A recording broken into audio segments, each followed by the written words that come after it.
Most people believe wealth is measured by money, possessions, or status. But true wealth begins long before anything becomes material. According to spiritual wisdom, wealth is not something you chase. It is something you become. There are people who own very little and yet live with dignity, peace, and inner stability.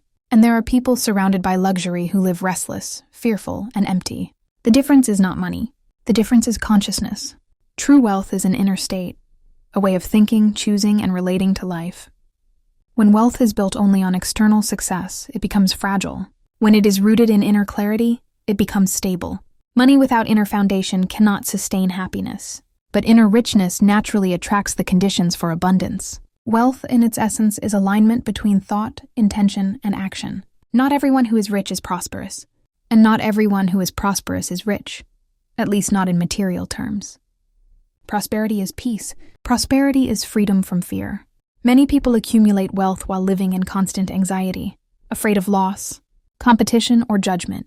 This happens when wealth is driven by ego rather than purpose. When money is pursued to prove worth, compare oneself, or dominate others, it never brings rest. It creates pressure instead of peace. True prosperity flows from contribution, from creating value, from serving life in some meaningful way. When wealth is born from purpose, it supports life. When it is born from ego, it controls life. Every visible result has an invisible cause. Wealth is no exception. Before wealth appears as money, opportunity, or success, it exists as mindset and intention. Thoughts shape decisions. Decisions shape habits. Habits shape destiny. A fearful mind repels opportunity. A conscious mind attracts it. True wealth comes from recognizing one's inner value. Not arrogance, but responsibility. Each person carries unique abilities meant to serve something beyond the self. When intention is aligned with contribution, wealth becomes a natural consequence. The real question is not, how much can I earn? But, who am I becoming? Character is the container of wealth. If the container is weak, nothing stays. When success grows faster than character, imbalance follows. This is why some fortunes collapse. Wealth that lasts is built on integrity, consistency, and respect for life. Service is not self-sacrifice. It is usefulness. Life rewards what is useful, what adds value, what improves the world, even in small ways. True wealth expands the human being. It does not corrupt, isolate, or destroy inner peace. Money becomes dangerous only when character is missing.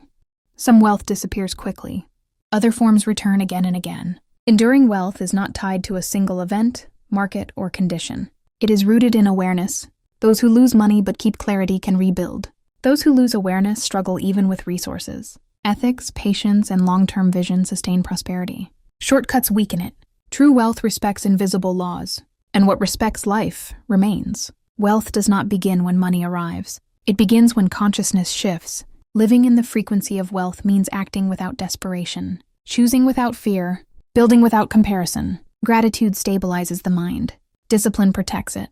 Purpose elevates it. When inner order is established, outer order follows. True wealth is not about possession. It is about alignment, and when alignment exists, abundance becomes natural.